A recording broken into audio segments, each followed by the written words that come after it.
nos questionando, né? O que mais nos chamou a atenção... Isso é o melhor de tudo. É que os trabalhadores paravam ali, vieram conversar com a gente, nos questionar. Foi uma votação muito boa, né? A participação desses trabalhadores. Um outro fato também que a gente... Relevante. Foi extremamente relevante, foram as assembleias no EDIB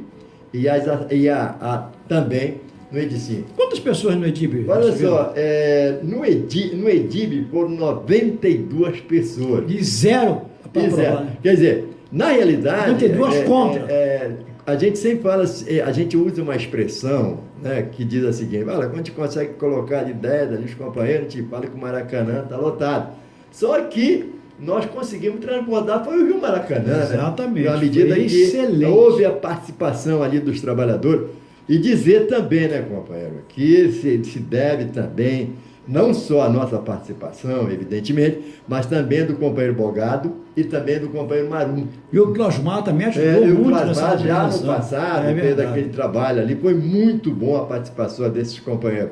No EDIB. E para nossa surpresa, às vezes as pessoas podem falar, mas o cara está dizendo surpresa. Não, porque a gente vê ali uma participação pequena, mas no EDICIM já tínhamos vindo do EDIB no dia anterior, já aquela satisfação que nós passamos ali, e no EDICIM completou. Não, e o Marum falou, ó, eu vou querer botar mais gente no EDICIM do que no EDIB. Com certeza. Conseguiu, né? Conseguimos. Olha que ele foi para lá recente. Ele também, quem esteve lá acabou foi de ser transferido para lá, é isso? Foi todo o trabalho. Gustavo Marim? A TI foi para lá, a TI. Foi sempre super interessante. Quantas pessoas ali lá no... nós colocamos... Lá no EDICIM, 140. 140 Olha pessoas. só, Né? Então, na realidade... Nenhuma contra, hein? Nenhuma. Na realidade, o que está acontecendo... Nenhuma a favor da empresa. A movimentação dos trabalhadores é em função quem está sendo o grande carro-chefe dessa situação é a própria Petrobras, né, que faz essa proposta aí. Está estimulando, né, essa revolta os trabalhadores, e aí está tendo a resposta que para nós foi super agradável a medida dessa participação, mas dizer sempre que a presença ali dos companheiros Marum e do companheiro Bogado foi super importante. Vamos falar rapidinho aqui essa tabelinha? Pode ser rapidinho? Pode ser, claro. Porque eu acho que assim, surpreendeu, acho que em todos os locais, todas né? as bases. Não só pelo resultado já era esperado mesmo, que é a proposta inaceitável, mas pelo acréscimo do número de participantes em todas as assembleias, comparado com as assembleias anteriores, né?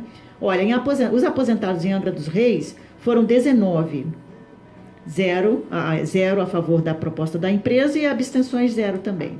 Aposentados no Rio de Janeiro, 57, lembrando que a gente tinha até comentado, né, que uma assembleia perto das festas, os aposentados realmente não costumam participar muito, mas teve uma presença de 57 pessoas, né? Para as assembleias dos aposentados, ela não foi uma assembleia tão como costuma ser. Significativa, mais tão importante. como costuma ser, não, mas por conta dessa questão de ter sido perto das festas na semana passada, né?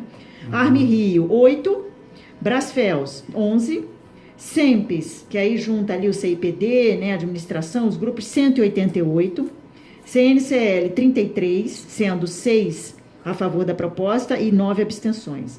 Comperge, 11, EDICIM, 140, que a gente acabou de comentar, o EDIB, 92, sendo um a favor da proposta da empresa e 0 de abstenção. EDIZE também foi bem surpreendente, né, Furtado? 262, né, rejeitando a proposta, apenas 13 a favor, diante desse número, né, de mais de 200, e uma abstenção. E ali a gente tem o Antoni, né, no EDIZE, EDICEM, 169, contra 3 a favor da proposta e 0 de abstenção. EDVEM, 70, 0 e 0.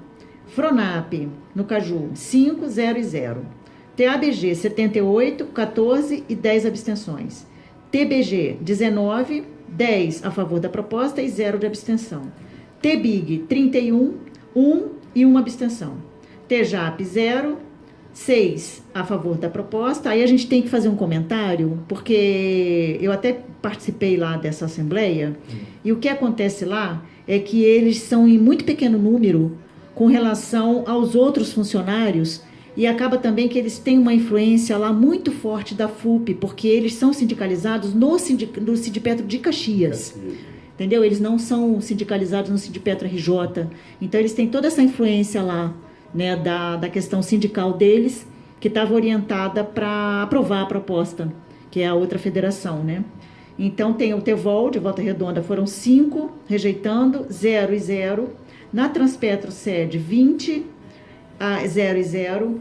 E na UTE, 20, 2 a favor e 0 de abstenção. Mais ou menos esse aí o quadro, mas também com unanimidade para aprovar a greve a partir do dia 3 de janeiro, né, Ivan? Isso.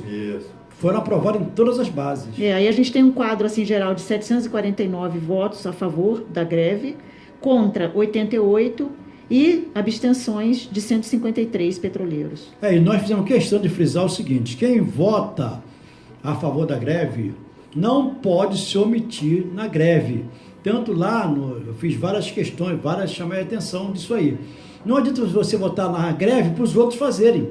Então não vota. Tem sentido, né? Então se abstém. Ou então dizer que o sindicato que vai fazer, porque o sindicato é composto... vai fazer a greve, né? Explica, Furtado. Furtado vai explicar. O sindicato é composto... Porque na realidade, é isso que o companheiro Ivan está falando, e o companheiro Rosa, o sindicato não faz nada, né? O sindicato aponta, né? O sindicato obedece a categoria que manda a categoria através das suas assembleias. Então a gente sempre estava questionando, olha, companheiro, se você entende que não deve participar de greve, você tem todo o direito de ser contra. Agora, em votando a favor, tem que participar. Existem características próprias, né? Claro. Existe característica própria, a gente entende isso aí, mas ficando ali 1 hora, 2 horas, já caracteriza toda a sua revolta. É isso que nós chamamos. É verdade. Né? Mais um item da série, então, sobre a Revolução Russa, Rosa. Você deu uma contribuição valiosa com essa voz maravilhosa que você tem.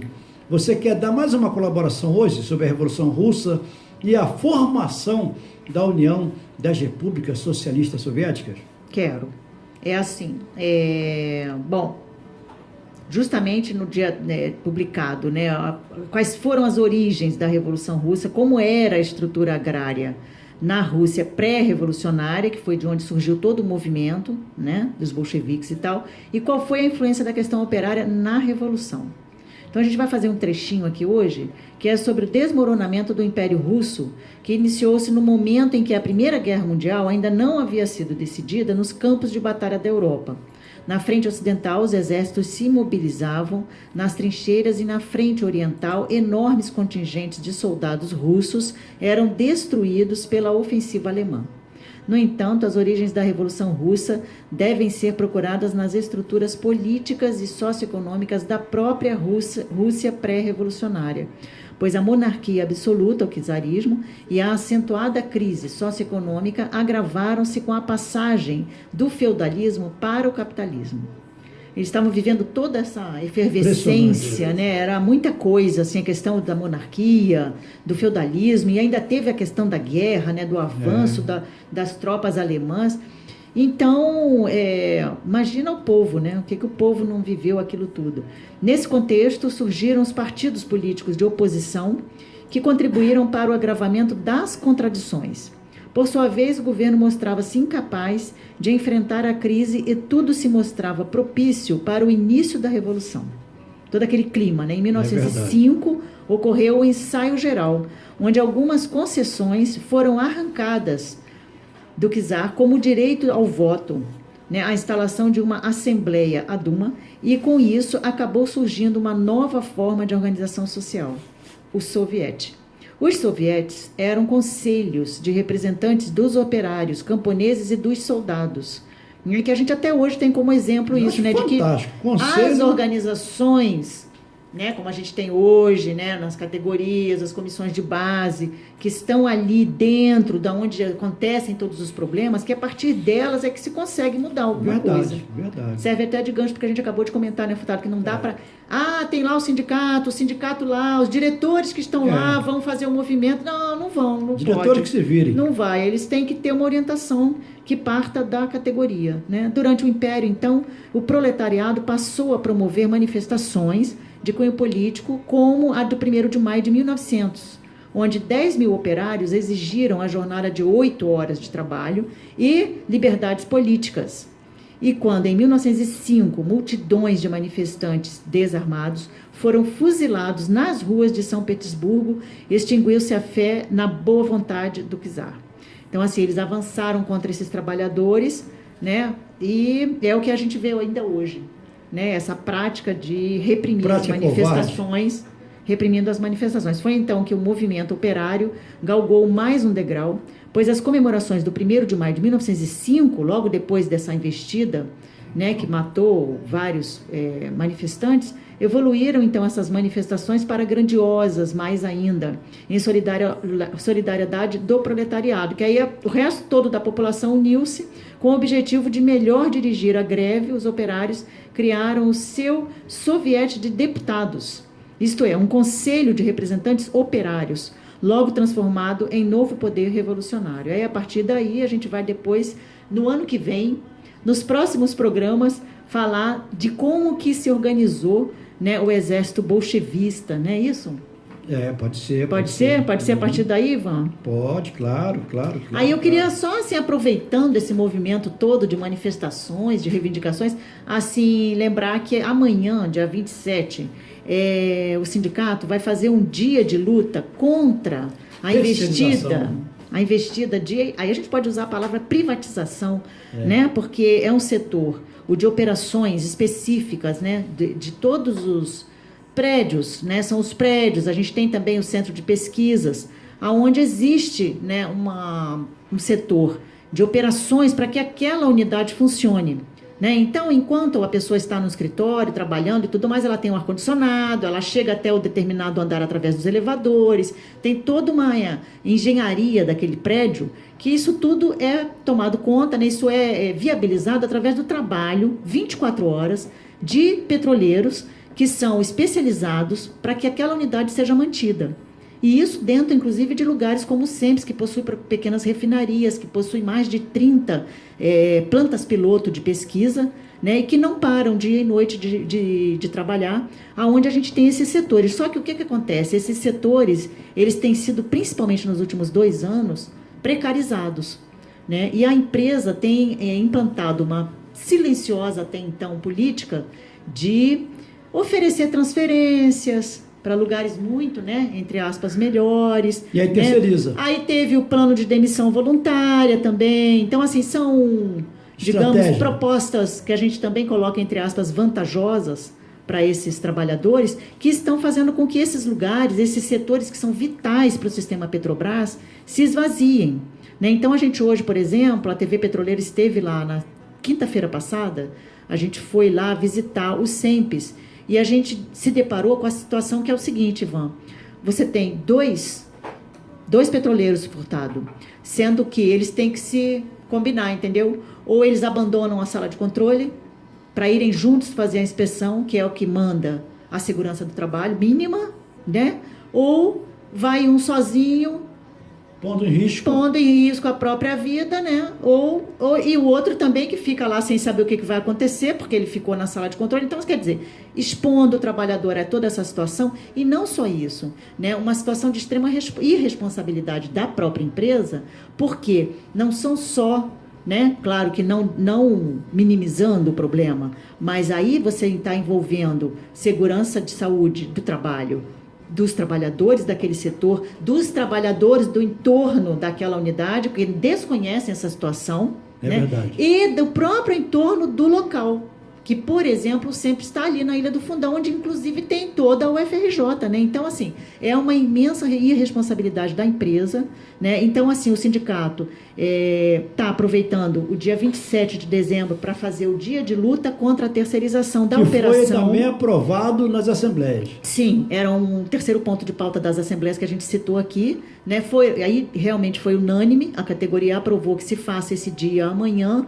E tem às 7 da manhã, tem todas as unidades, né? Os operadores vão estar lá fazendo algum ato, algum movimento na porta da sua própria unidade, mas quem puder participar dos 2 atos que já estão marcados, assim, para fazer uma coisa mais contundente, às 7 da manhã É no SEMPES, né? No SEMPES, às 7 da manhã e meio-dia no EDISE. Nós vamos ter amanhã uma assembleia também com a MI Suapo, lá na região lá do SEMPES, lá na ilha, naquele parque tecnológico. Às 9 horas da manhã vai ter FNP, aqui no Rio. Aí o dia inteiro, né, Ivan? Não, 9 horas é FNP e o colegiado vai ser... o dia inteiro. O dia inteiro. E às 17 horas vai ter o colegiado totalmente aberto, né? Então... Para greve. E tem informes da Shell também, da semana passada? Nós fizemos uma assembleia lá, na Shell, o Marinho, Luiz Mário, fez lá uma explanação sobre a importância da sindicalização e houve lá um questionamento, lá dois funcionários lá questionando a campanha do petróleo é nossa, né? E nós explicamos para eles que a campanha do petróleo é nossa porque a Petrobras é da maior importância no mundo do petróleo, né?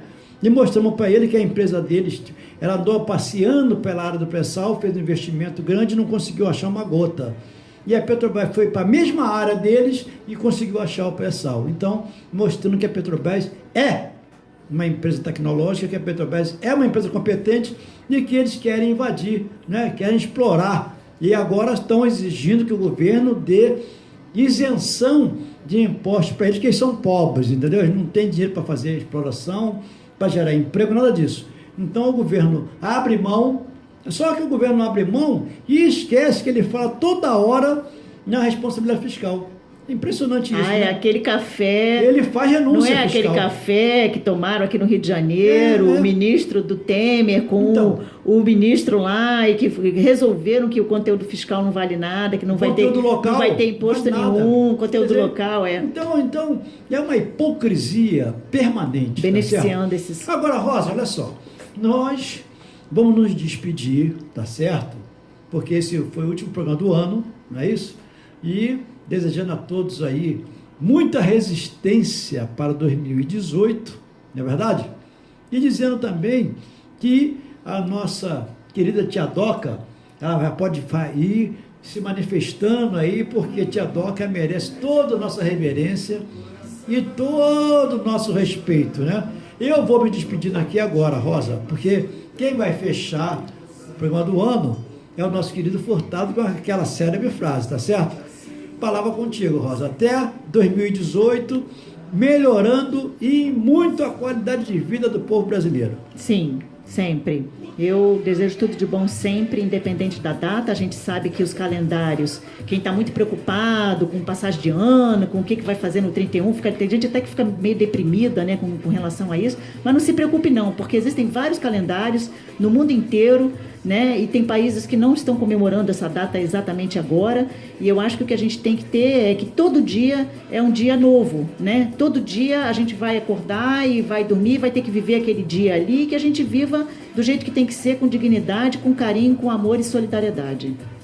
Aí, Furtado. É isso aí, companheira Rosa, né? Evidentemente, vamos nos despedir aqui e com certeza no dia 2 de janeiro de 2018. Daqui a pouquinho. Daqui a pouquinho, logo ali, né?